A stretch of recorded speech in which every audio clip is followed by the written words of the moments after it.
सत्य क्या है? संसार में कई संत, गुरु, महान प्रभु, बाबा महाराजों ने इस पर कहा है। तो क्या हुआ? पोथियों का अंबार लग गया। बड़े बड़े राइटर्स, पोएट, फिलोसफर्स ने इस पर लिखा है। तो क्या हुआ? किताबों का ढेर लगाए। पोथियों का अंबार, किताबों का ढेर। मुझे कैसे समझ में आएगा, मुझ साधारण से जन को, कि सत्य क्या है? क्या है सत्य जो यीशु मसीह यूहन्ना 14:6 में कहना चाहते थे, मैं ही हूं। एक बार ही उन्होंने यूहन्ना 5 उसमें 39 में कहा, तुम संसार के पवित्र शास्त्रों में ढूंढते हो, ध्यान से देखो, उद्धार के निमित्त, उद्धार यानी पापों की क्षमा, उद्धार के निमित्त ये मेरी ही गवाही देते हैं। अगर आप ध्यान से देखें तो ऋग्वेद में लिखा है, सारे देवी देवताओं ने उसको, जो परमेश्वर का मेमना है, काठ पर चढ़ा दिया। ये उसका दूसरा चिन्ह है। और उसके सर पे बुर्रे की झाड़ी रखी जाएगी और उसके हाथ पैर कीलों से ठुके होंगे। उसका पूरा शरीर छलनी होगा, उसमें से लहू की धारा टपकेगी और उसकी पसली में से लहू बहेगा।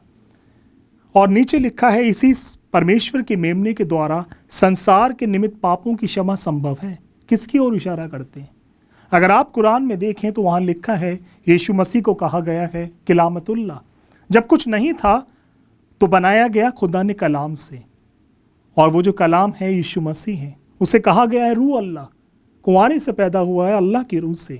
उसे कहा गया है नजात का दहिंदा, उद्धार का देने वाला, नजात का दहिंदा यीशु मसीह। एक बार गुरु नानक देव प्रचार कर रहे थे। एक व्यक्ति बीच में खड़ा हो गया। उन्होंने कहा, नानक देव, अगर हम ये मान लें हमारा उद्धार आपसे है, आपका किससे है? उन्होंने कहा, जग का त्राता सबसे बड़ा है ईसा।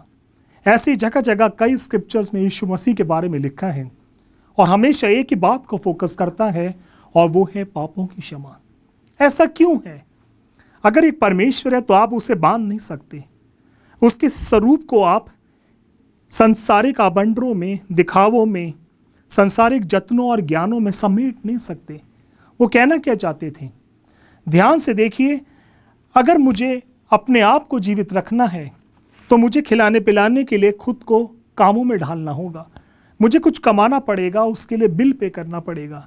चाहे मैं पानी पीऊं या खाना खाऊं, चाहे अपने बिजली के बिल दूं, चाहे मुझे वस्त्र चाहिए या घर चाहिए, चाहे मुझे अपने बीवी बच्चों को पालना है, उनकी फीस देने हैं, उनके एक्सपेंसेस उठाने हैं। हर चीज़ के लिए खर्चा है, एक कीमत है, एक मूल्य है। मगर ध्यान से देखिए, एक ऐसी चीज़ है जो समान है, सब पर बनी रहती है और आपातकालीन स्थिति है इसकी घोषणा करती है। और वो क्या है? श्वास। एक सांस ऐसी है जिस पर हमने कोई कभी टैक्स नहीं दिया, इसका कभी हमने कोई मूल्य या बिल नहीं चुकाया। समान कृपा है। क्या ये हिंदुओं पे कम और मुसलमानों पे ज्यादा है, या इस पे हक जमाते हैं हम ईसाई या फिर कोई सिख भाई? ऐसा नहीं है। एक परमेश्वर है, एक ही आत्मा से हम आत्मा हैं। अगर मैं दूध का पात्र लेके जा रहा हूं, कोई मुझे हिला दे तो उस दूध में से जो नीचे गिरा दूध ही है।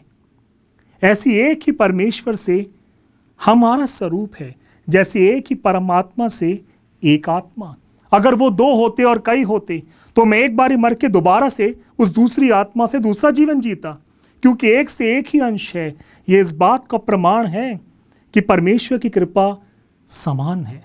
अगर परमेश्वर की कृपा समान है तो सब पर करता होगा। सारे शास्त्र उसकी चीख चीख के गवाही देते हैं और पुकारते हैं कि उद्धार के निमित्त वो कृपा आ चुकी है। संसार में उसका एक ही समान स्वरूप यीशु मसीह ने प्रकट किया है, जब उन्होंने क्रूस पर हमारे पापों को उठाया और उसे पूर्ण रूप से चुका दिया।